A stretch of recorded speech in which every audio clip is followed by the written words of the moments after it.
Hey guys. I'm a filthy Pokemon fan. I know it's blasé, some might even call it taboo these days, but I've been a fan of Pokemon since I got my first ever game, Leaf Green, way back in like 2007 or something, for my Game Boy SP. Since then, I've played every single mainline Pokemon game and spin-off, Legends Arceus, which I'll discuss here at some point as well. I've been very faithful to a franchise that's been running around on me since 2019 with the dumpster fire releases that were Sword and Shield, the first Pokemon games I actively disliked. I'm skipping Let's Go Eevee and Pikachu because I didn't play those until earlier this year, and despite their babyfication, I actually didn't hate them. In fact, they were kind of fun, and got me through a truly devastating time at the start of the year. But no, I'm not a paid agitator or contrarian, though I do love being a contrarian in my free time. I'm just a guy who loves Pokemon, who's been suffering watching a beloved franchise descend into a sloppy cash grab. To make this easier for you, the viewer, and myself, the star of disgusting writer-creator, I want to break this review into a few sections to make known my chief complaints with not only ZA, but where Pokemon seems to have gone as a franchise in general. We're going to tackle price, gameplay and world, story and creativity, and uniqueness. Starting first, we've got price. I was incredibly disappointed to learn that before Z&A even dropped, that Nintendo had announced paid DLC for the game. It's become standard for Nintendo and Game Freak now, which is so upsetting, to release some form of downloadable content with each mainline Pokemon release. They did it first with Sword and Shield, which had multiple paid DLC packets, mind you. They did it with Scarlet and Violet, and to no surprise, they've done it with this one too. They'll likely continue to do so for subsequent mainline releases as well. As a rule of thumb for myself, I've not purchased a single Pokemon DLC. I refuse to, especially not for these new games.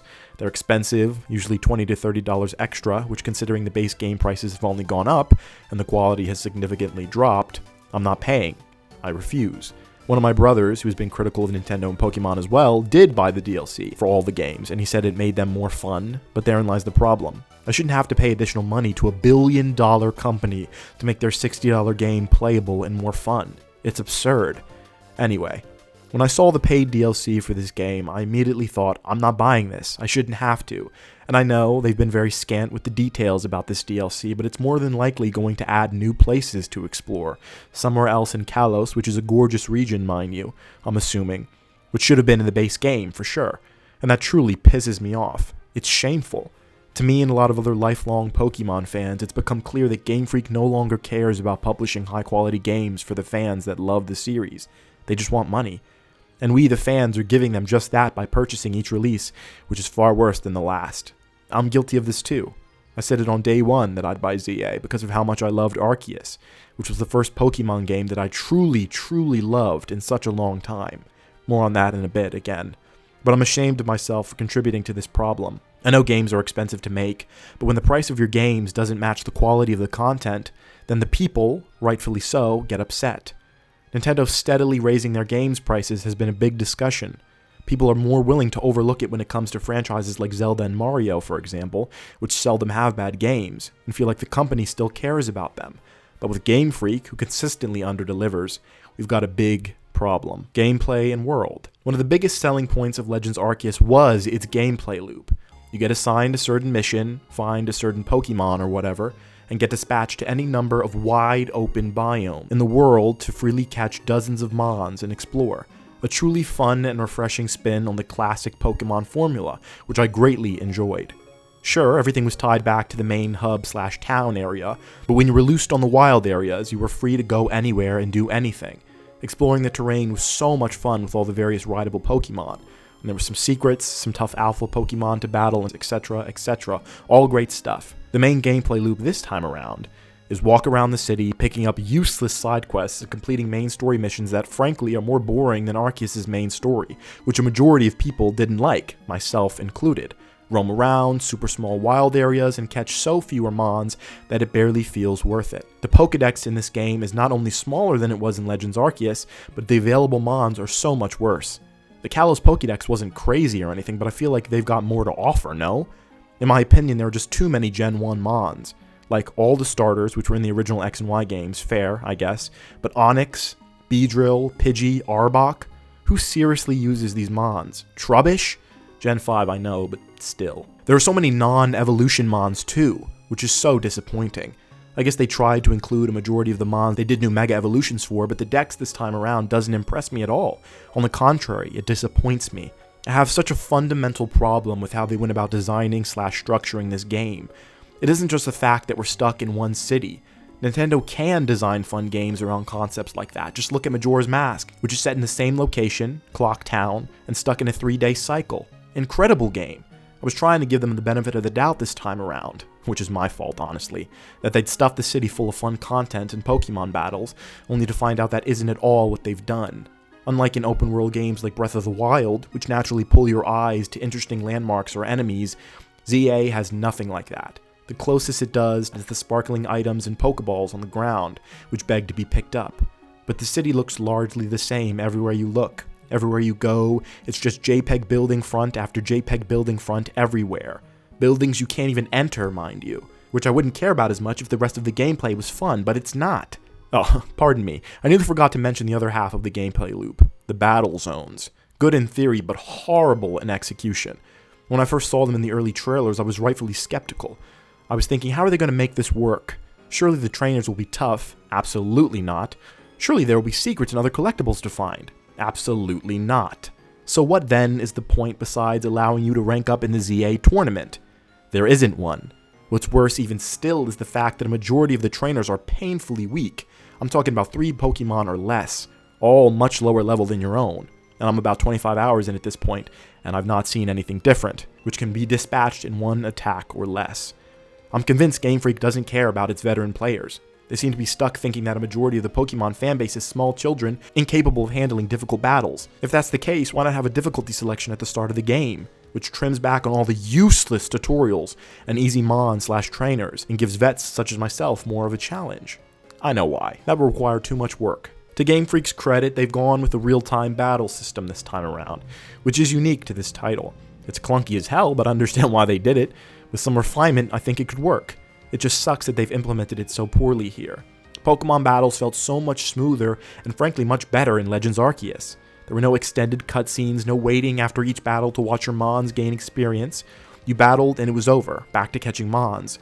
It feels like this is just one way in which this game has taken dozens of steps back from Arceus. After each battle, the number of tickets is counted, as well as the number of coins received from each trainer. It takes at least 10 to 15 seconds where I wish you could just get back into running and fighting trainers. It's needlessly long and slows gameplay down to a crawl for no reason whatsoever. I don't know why Game Freak decided more wait screens is what we needed. I want to just take a little extra time to touch on how truly disappointing the wild areas are this time around. One is literally a circle park. That's it. Nothing interesting, no secrets. Just a park with a statue in the middle. One, only one, is a different terrain than the rest. The snowy one, which I was shocked to see, because I was like, they've actually changed the biome for this one. That's cool. But I've watched another video about this game, and I'm pretty sure that that's the only different type of biome in the entire game. The rest are either on roofs or more or less the same. Talk about disappointing as well, the roofs. I knew that was going to be gimmicky from the trailers, but I didn't expect them to be so bland. They all look the same. Half the time I can't differentiate them from one another. And there's nothing to do up there besides collect mega shards or battle your 1 millionth fucking Badoo. It's insulting, honestly. What happened to Pokemon being about exploration and secrets? What incentives do players have to fully explore the city when it's all so samey and boring? It's incredibly upsetting. Story.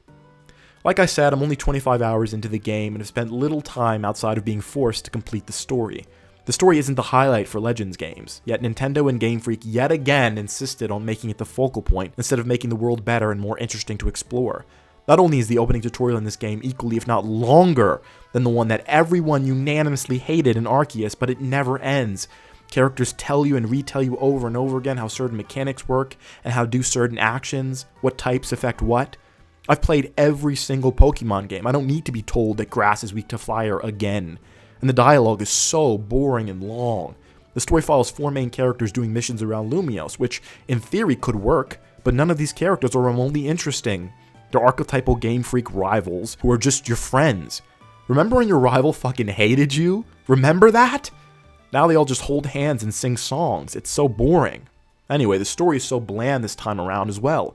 At least in Arceus you were allowed to explore large sections of the wild areas, even if you were supposed to complete a said mission. This time around you're not allowed to go from the beaten path for the first 4 or so hours of the tutorial. It's shameful. I honestly almost stopped playing because I was so bored and miserable during that section of the game. The first 4 hours shouldn't be the dullest of any game. That's when the story is supposed to hook you with interesting characters and plot elements, none of which are present here. I don't have much else to say in this section, just because, like I said, I'm not that far in the story, but it's not remotely interesting to me. And I wish they could have sunk the time they devoted into the story into making the world, the city, the wild areas more interesting and fun to explore. Creativity and uniqueness. It's no secret that Legends Arceus was full of creative and unique ideas. One that comes to mind almost immediately is the space distortions, where players can find super rare, otherwise unavailable Pokemon. Nothing got me more excited while playing than seeing the pop-up notice that a time-space distortion has appeared. So what does EA have like that? Nothing. Absolutely nothing. I'm not even critiquing the tangible game anymore because it just feels so devoid of life and newness. Like Game Freak collectively phoned in the development of this one and gave up on creating something memorable and fun. Like I said, the only new thing they've added this time around is the combat system, which is far from great considering how clunky it is. Sure, you could argue that setting the story in one city is unique, but is it really when the city is so devoid of interesting content and NPCs? This lack of creativity even trickles down to the new Mega Evolutions. Look at this fucking monstrosity! Starmie is one of the coolest Gen 1 Mons, and they completely butchered him for this Mega. Holy shit. It's horrifying. Imagine seeing this thing run towards you. I'd be horrified. It isn't cool, it isn't fun, it's just awful. Mega Evolutions were supposed to be cool. I thought that if they were going to limit the decks as extremely as they did here, at least they'd make the new Mega Evolutions worthwhile, but they've not even done that. How about voice acting? Surely they've added voice acting in this one, right? Wrong. A $70 AAA game with no voice acting in 2025. You've got to be kidding me! The moments during cutscenes when there's no music and no other sounds, and the characters are just standing there moving their mouths is so uncanny. Like, why? Why did they even do this? I've seen jokes online that Nintendo spent half the budget for this game on the Palworld lawsuit, and I have to agree. This game doesn't feel like a AAA game at all. And it certainly isn't worth the $70 I paid to play it at a functioning frame rate on my Switch 2. Also, can I just say, I hate the way that modern Pokemon looks. The graphics, the character models, it's all incredibly generic. Again, with Arceus, at least they tried to make something unique. The art style was cel-shaded, not unlike Wind Waker. Sure, it was likely to hide the horrible texture work and graphics, but still, it differentiated itself from the main series with that style. Why not use that again here? Make it look cleaner on the new hardware. Why go with this generic anime style that's become a staple of the mainline series? I don't know, just laziness, I suppose. But I've disliked the way that newer Pokemon games have looked for a while now. Sword and Shield was tolerable, because at least it still looked like Pokemon. Scarlet and Violet became so generic I hardly recognized it as Pokemon. Seems they're hell-bent on continuing with that style though, so yay me. Conclusions. It all feels pointless, like a great big waste. Why am I even talking about this? Honestly, who will care? Certainly not the fans who will continue to buy this slop, myself included. So why is it we can't say no to Game Freak and Nintendo? We know they're solely driven by profits these days, and every time we suck it up and buy these games, we're directly telling them that we're okay with them putting the bare minimum into what I imagine is so many people's favorite gaming franchise. Recently, there was a massive Pokemon leak that apparently spoiled Game Freak's plans all the way up till 2030. From what I've read, there's some truly unique and interesting ideas in the pipeline for the next mainline Pokemon games. But like the three that have come before, should I really be excited? Should I think they're going to do something new and different with these ideas? Make a game worth the cost of entry? Unfortunately, I truly doubt it. If I've learned anything over this series' descent into slop, it's that it only gets worse, not better. I mean, truly think about it. What incentive does Game Freak have to make a better game? When pumping out games like they have, barely functioning, ugly, generic crap has netted them millions of sales and subsequently dollars. So why stop now? As far as I'm concerned, they're going to keep going down this route until the final Pokemon fan says they've had enough and stops buying. Even then, who truly knows? The games make up a certain percentage of the money they make total, but they've got so many spin-offs, so many other revenue streams. I wish I could end this on a better note, but I'm feeling less than optimistic about the future of this franchise that has been such a huge part of my life for so long. Thanks for watching, guys. Don't forget to like and subscribe.